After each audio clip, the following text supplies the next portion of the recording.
Welcome to the Healthpreneur podcast. My name is Uriel Kame, New York Times bestselling author, former professional athlete, and founder of Healthpreneur, the world's leading company helping health and fitness experts start and scale high-end coaching businesses. If you want to attract more clients, learn how to convert them without feeling salesy, and deliver an amazing program for them on the back end, if you want to be inspired by what others just like you have gone through and how you can do the same no matter what life throws your way, then you are in the right place, because every single week, Monday, Wednesday, Friday, we're going to be bringing you the best to help you take your knowledge and expertise to the next level with your health or fitness coaching business. And if you enjoy what you see and hear and would like to take your business to the next level, then I invite you to check out our free online training over at healthpreneurgroup.com/training. And for now, let's get into today's episode. Hola amigo, ¿cómo estás? ¿Estás bien? Muy bien, excelente. So today's episode is going to be in Spanish apparently, and that should be a lot of fun. If this were 20 years ago, I could totally do that because I did quite a bit of Spanish in school and I could talk very fluently, but that's not what we're going to do today. And I apologize. Actually, you know what? I don't apologize. That's just the way I rock sometimes. That's the way I roll. So today we're talking about three big business mistakes. Try to say that 3 times fast. That will save you millions of dollars. And these are actually 3 big and embarrassing business mistakes that I made since 2006. And I've kind of extracted 3 of the thousands that I think will really hit home the most for you. And my intention here is that I can provide a bit of wisdom, having kind of gone down the path, and I can look back over my shoulder and you're a little bit behind me. And I'm thinking to myself, you know what, like there's a pothole coming up. If you can kind of go around this way instead of going through the pothole, it's going to save you a lot. Cool. So you may have heard 1 or 2 of these before. I don't know, but I'm going to share them nonetheless. So 2006 started my first business online selling information products, right? So workouts, et cetera, et cetera. And I didn't know what I was doing. We'll just put it that way. So I had no idea, no direction, no coach, no business model, no system, no rhyme or reason, no plan, nothing. And so I just did a bunch of everything, right? So it was kind of like a buffet of stuff that really didn't make a lot of sense. So at the time I was still training clients, and one of my clients, his partner, said, why don't you package your workouts into like physical DVDs and stuff and people will buy them? And I was like, cool, let's do that. And he also said, you should do some trade shows because then you can sell them at the trade shows. So I thought to myself, okay, cool. Like you're, a successful-ish type of person. You have your own business. Hey, I'm going to take your advice. Let's do it. $35,000 later, I come back home a couple weeks later. And I remember I was living in a house, 3rd floor of a house. And I remember coming home one day and I just see on my front porch stacks of boxes. Like it was ridiculous. It was just so many boxes from floor to ceiling. And I'm thinking to myself, oh my God, like that's a lot of inventory. And number 2, I got to carry all that stuff upstairs now because there's no elevators, like, these creaky stairs. So I had to carry all those boxes up. And then our apartment was maybe 800 square feet. So our entrance hallway, which was not much of a hallway, it was whatever it was floor to ceiling boxes. Like that's all it was for probably more than a year. It was just floor to ceiling boxes of inventory. So I'm thinking to myself, okay, I've got an issue now because number 1, how am I going to move this stuff? If people did buy this, how am I going to get it out of my house? What does shipping and fulfillment look like? This is not really convenient. This is not a lot of fun. So that was the first dilemma. Second thing is that I had to put all the friggin' products together.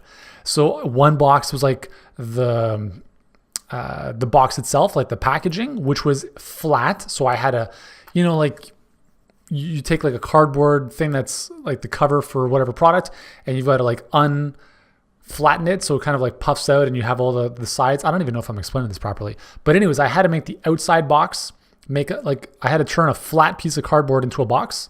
And I had to do that like 1,000 times over. And then I had to stuff all the DVDs and CDs in the box of the booklets for every single one of them. And then talk about a waste of time, right? So then I'm thinking, okay, well, I've got to now transport these finished products to wherever. And we did 4 trade shows, which were a really good learning experience that I would never recommend you do. Because here's the thing, at a trade show, you're one of 100 or 1,000 exhibitors. People are walking by with suitcases, not because they're moving, because they're empty and they're looking for freebies and free samples from all the different vendors.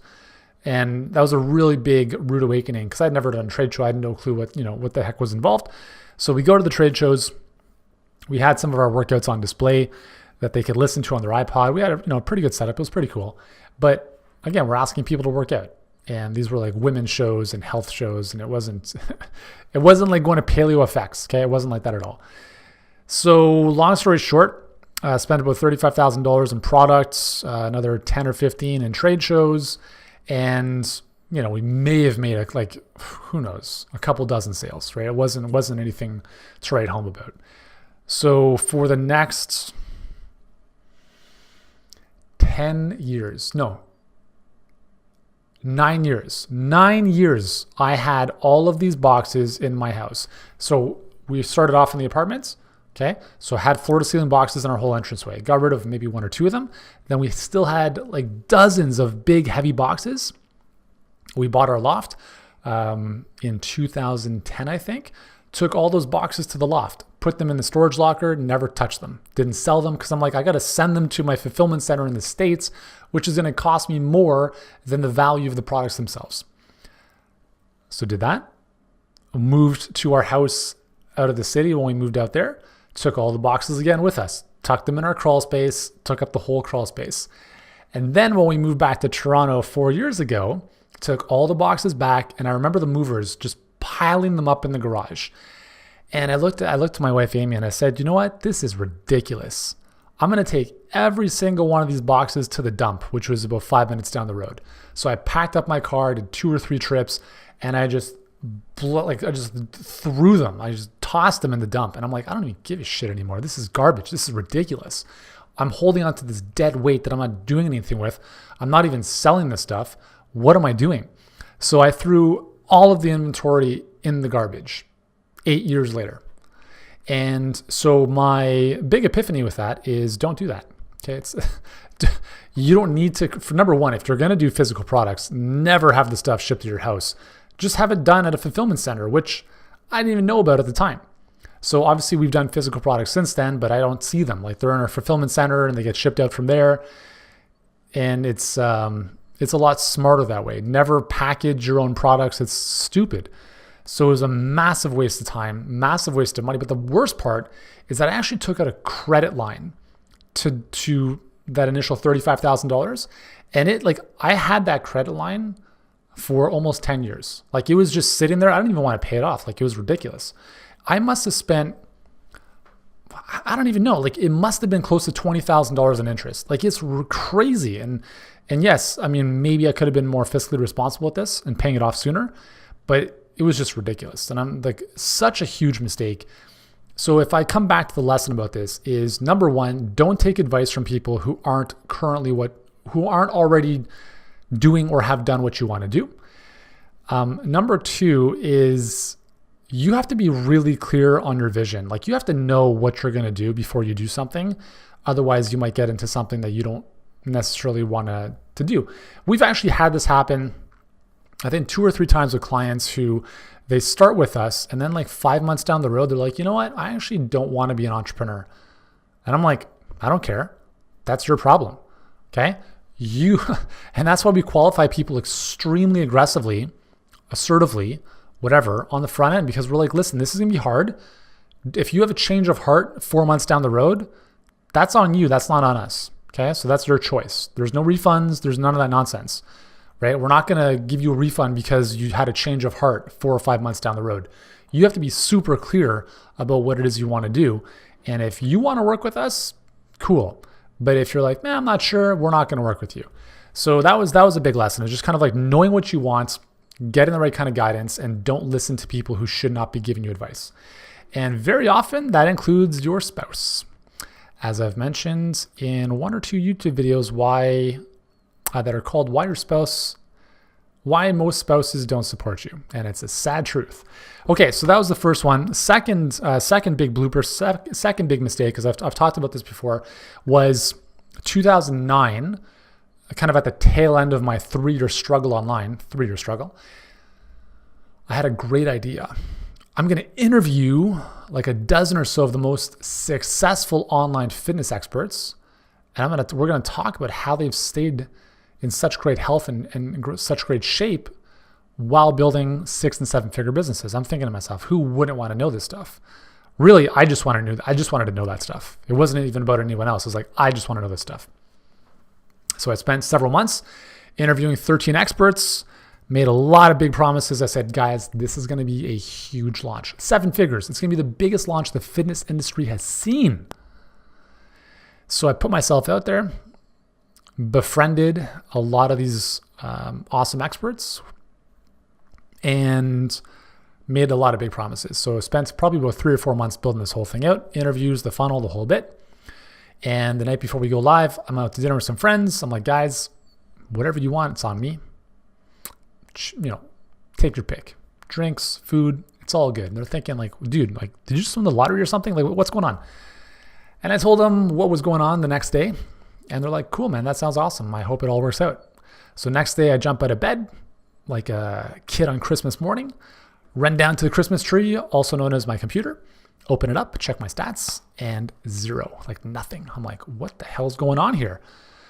Back in my mind, I'm like, okay, the problem is that the website's down. Obviously, there's so much traffic. We must have just blown the circuit. Check the website. It's fine.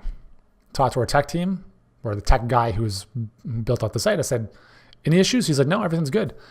I looked at the stats a bit more in depth. I looked at the traffic. Traffic was coming in. And that's when I had that sinking feeling in my stomach. I'm like, oh my God, this is not working. So, long story short, 4-day promotion. So we did this 4-day launch. I had all the partners, all these people promoting it. I'm like, hey guys, it's going to work. We made some tweaks. It's doing great, whatever. So what was supposed to be a 7-figure launch turned into a $5,000 launch. And after paying out commissions, I ended up with $1,500. Pretty good use of my time, right? 4 months of work, a lot of big promises. I looked like an idiot. I completely lost face. I felt completely embarrassed. So here's the big lesson there. Big lesson there is be very careful about what you promise. Okay? I'm all about over-promising, but you've got to over-deliver as well.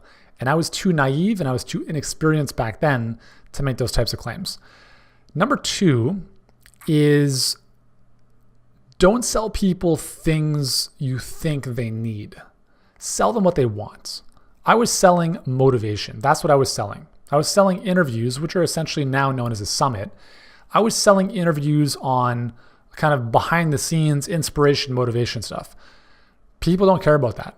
It's like, yeah, I'll just watch that on Netflix for free. But if I want to buy something, I want a friggin' solution to my problem. That was a big lesson for me. Third lesson is despite all that, all the bad stuff, there was a silver lining. And the silver lining was I made some really good friendships. Even though I kind of blew it on the promotion and I made some promises that obviously weren't fulfilled in terms of the outcomes. I was able to really solidify a lot of great relationships in that process. And some of those people are still some of my best friends to this day. So I'm very grateful for having had that opportunity to build those relationships. And obviously, everything with respect to the launch is water under the bridge because most people understand, like, listen, it's not the end of the world. Sometimes what you think is going to work just doesn't. And as long as you learn from it, it's all good. So those are a few things that I pulled out of that. And then one other thing I recognize is I don't like doing launches. So with that said, let's talk about the third big blooper. And this is actually not necessarily a blooper, but it was almost a massive one. So I'm going to share it with you. So my book, The All Day Energy Diet, this was my first published book. And so it was published with Hay House, such a great company. Like Reed Tracy, the CEO, is such a great guy. And I'm forever, eternally grateful for them because they're such amazing people.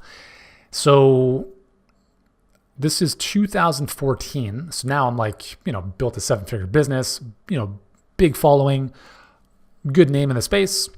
And I am hell-bent on hitting the number one spot on the New York Times list. That's all I cared about. So every single day I was visualizing this. I was strategizing 9 months out of the actual launch, which was going to be in September. I was strategizing the funnel, the game plan, the whole bit, starting to really fortify my team of JVs and people who are going to support the book. And I'm thinking to myself, this is a book. No one's going to support a book if there's no money in it, because most book launches don't make anything for anyone. So I said to myself, if I want people to support the book, I need it to make sense for them financially. So what I decided to do is I said, I'm going to buy all the books, or I'm going to buy however many books I needed to buy, and we're going to give it away for free, and we're going to do a free plus shipping offer. So that meant I was going to invest $300,000 to buy books, to buy my book. And then obviously when people bought it, we'd obviously distribute it appropriately so that the New York Times list would see them as normal book sales. And that's obviously a very popular play in the whole book launch game, just in case you haven't noticed. So 9 months of tested up one funnel, ran Facebook ads to it, didn't do so well. Try this one, try that one, try this one. Finally, we got really confident on, we had a really good funnel. Like, it was making good money for a free book. And so the way this worked was that the company we were working with to distribute the books, they required the money, $300,000, the day before the book was published, right? So I think the book went live on September 21st. They needed the money September 20th. The challenge was that I didn't have all that money. So I had to ask some friends and colleagues. I'm like, hey guys, are you willing to loan me some cash? Short term, I'm going to give you a really good interest rate and I'm going to pay you back in a week. Okay. And like, obviously everyone's like, dude, you're full of crap. How are you going to pay me back in a week? That's a really big claim. But I told them, I'm like, hey man, we've been testing this funnel for like months. We know our numbers. We know our metrics. And I had two people step up.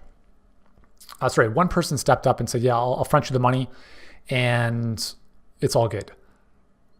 The Friday before the next Monday, the money was due, he pulled out. So here I am on a Friday afternoon and I'm short $180,000. And I'm thinking, oh my God, like, talk about, I don't know if I've ever been in such panic in my life. So I had a momentary breakdown. And then I thought to myself, dude, pick yourself up off the floor and get resourceful. You need to figure this out, because if you don't, you're screwed. And I'm the type of guy where it's like, I don't care what's going to happen, but I'm going to figure this out. And so I had to do something that I never, ever, ever want to do again in my life, so I got super uncomfortable and I started reaching out to everyone I knew, sending them emails, phone call, text messages. Hey man, I'm in a real bind. Can you loan me some money? Some people were like, no, you'll figure this out. You're a resourceful guy. I was like, fuck you, but thank you, right? That's kind of how I felt at the time. And then two people stepped up. I'm not going to mention their names, but one of them is a very, very well-known coach for entrepreneurs. And I was actually in his program for quite some time. I will be forever grateful for him for stepping up and supporting me on this, because he believed in me, and that was huge. And another person who is a really great friend and a colleague in our space, and he stepped up as well. So between the two of them, I had $180,000. It was a very, very stressful couple of days, because the thing is that the banks aren't open Saturday and Sunday for the most part. So this was like a Friday afternoon and I'm scrambling, and it was really, really intense. They came through, they wired over the money, had the money, wired it over to the company. The next day we go live and things are going great. Like, everyone's promoting it. Like, all the partners are like doing really, really well. Like, earnings per click are off the charts. People are making great money. The book sale, like, they're flying off the shelves virtually, really. And I'm thinking, like, this is really, really going well. The next week, I get a phone call from my agent on a Tuesday night. I'm having dinner with my kids and my wife. And she's like, you hit number 2. I'm like, what? She's like, you hit number 2 on the New York Times list.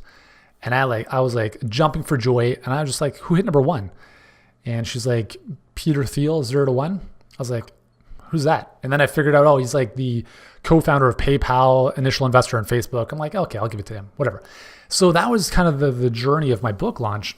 But the thing I want to remind you here of is, number 1, if I did not do that, my book would have been like in the ethers, which means that if I did not take the onus on myself to invest $300,000 to make sure this book launch was going to go the way it needed to.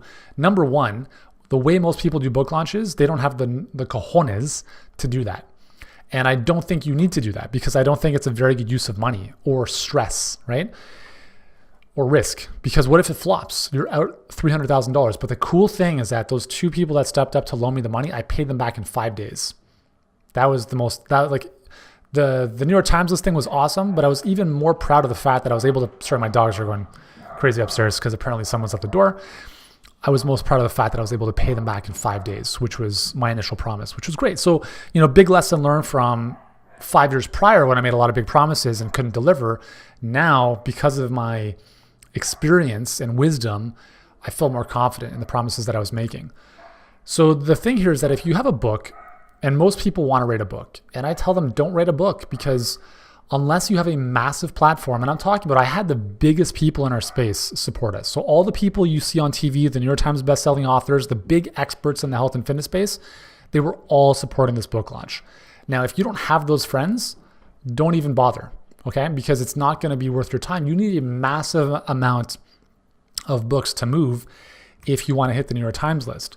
And even then, why? What's the point? If I think of why, what's the point of hitting the list? It means nothing. It's like having a PhD. Cool, I got that, but it really doesn't do anything. It's nice to kind of have now, but I'm happy I have it, but would I do it again? No. Knowing what I know now? Never. So if you've got a book and you want to sell the book, you got to ask yourself, why am I trying to do this? Why do I have a book? Am I trying to use this as a business card to put out there and hopefully I'm going to get clients? Because if you want to get clients, just get clients. Don't tippy-toe around the situation. Just get clients, right? Build out your perfect client pipeline. Save the book for a couple years down the road when you've got more of a following, when you've got more money to throw at it, right? But if you're starting relatively early on in your business and you're hoping that your book is going to do it for you, I've seen this too many times to think otherwise. It's just not going to happen. Right? You need a huge following. And then you can't just get people to be like, hey man, can you mail for my book and send people to Amazon? You might have a few people that'll do that, but remember, there's an opportunity cost for everyone's time and their resources. So if someone's sending you an email to their email list, getting people to go to Amazon, what are you making? What is that person making for themselves? Were they going to make a 10% commission on Amazon sales? It's not enough for most people. You have to structure the launch in a way that rewards your partners in even a bigger way than it rewards you. And most people are not willing to do that. It takes a lot of testing. It takes a lot of guts. It takes a lot of money to kind of throw at this. There's been launches where people are giving away Teslas for first prize. I'm like, you guys are insane, right? $10,000 for first prize. That's one of the things that we gave away. Actually, sorry, that's not true. One of our top prizes was $20,000, or we'd pay in full for whatever mastermind you wanted to join for that coming year. It's ridiculous, right? And it's stupid. So those are some of the things that you have to kind of do to get people to promote your stuff beyond just wanting to help their audience. So I'm telling this to you because I say this over and over, every single thing you are considering doing or have done, I've done. The membership sites, the book launches, the free plus shipping stuff, the supplements, the summits, we've done all of it. Every single thing you've seen online, we've done. We have a blog that gets 1 million visitors a month. Our YouTube channel has 270,000 subscribers, everything, okay? And some of the stuff works really well. Some of it doesn't. But you have to understand what goes into creating those outcomes. And that's the thing that people don't understand. And that's the thing that I really want to share with you in this podcast and these episodes is what goes into this stuff. Because if you don't realize what you're getting into, you're gonna have some challenges. And when we work with our clients, we tell them very honestly, I'm telling you right now, this is gonna be the hardest thing you do. There will be days where you cry, maybe. There will be days when you doubt yourself. There will be days when you're asking yourself, man, this doesn't work. Can I do this? We tell them all that stuff up front, because if they were to work with us and they didn't realize that, they're going to have massive buyer's remorse. And we don't want people to work with us who are not willing to who are not willing to accept that, because building a great business is not easy. Anything worthwhile in life is not easy. If you got kids, is it easy? Hell no. Is it rewarding? Maybe, right? I think so. I think it's the best thing ever, right? It's my legacy on this planet is to just be a great dad. Having a great relationship with your spouse or even your friends. Is that easy? No, it takes a little bit of thought and it needs to be a priority. So anything that is worthwhile is not going to be easy. And if you're looking for easy, you're looking in the wrong places. So I really want you to not look for hard, but just understand that like with working out for the first time, you're going to have some soreness. And my intention with this episode was to just kind of give you some of the lessons that I've learned in 3 or 2 big flops and then potentially a third big flop that was diverted and avoided based on my experience and wisdom. So anyways, I hope this has found you well. If it makes sense, I'd love to hear your thoughts. Hit me up on Instagram at Healthpreneur1. Just send me a DM. Be like, hey, dude, man, that was legit. Or you're full of, you know what. Anyways, second announcement, we've got our Luminaries Mastermind coming up, Toronto, June 26th and 27th. We have a handful of spots left if you want to join us. Go to healthpreneurgroup.com/2day, so the number 2 DAY. Learn more about what we're doing at the event. If it resonates with you, then fill the application. We'll get back to you within about 24 hours. A couple things on that. You have to have an active coaching business. You have to actively be coaching clients, and you have to be generating revenue. If you're brand new and you just got your coaching certification, it's not for you, okay? So that's the deal. It's going to be a great 2 days together. You're going to have my hands-on help to help you get more clients, scale your coaching, make a lot more money, and really set things up properly. So if that's of interest to you, then the clock is ticking. Go today, healthpreneurgroup.com/2DAY. Thank you so much for joining me. Hope you've enjoyed this one, and I'll see you on our next episode. Hey, thanks so much for joining us on this episode of the Healthpreneur podcast. If you've enjoyed this episode, here's what I'd like you to do right now. If you haven't done so already, please subscribe to the Healthpreneur podcast on iTunes. And while you're there, leave us a rating or review. It helps us get in front of more people and change more lives. And if you're ready to start or scale your health or fitness coaching business and want to start getting in front of more people, working with them at a higher level without trading time for money, then I invite you to check out our free 7-figure health business blueprint training, totally free right now. And you can do so at healthpreneurgroup.com/training. For now, thank you so much for joining us. Continue to be great, do great, and I look forward to seeing you in the next episode.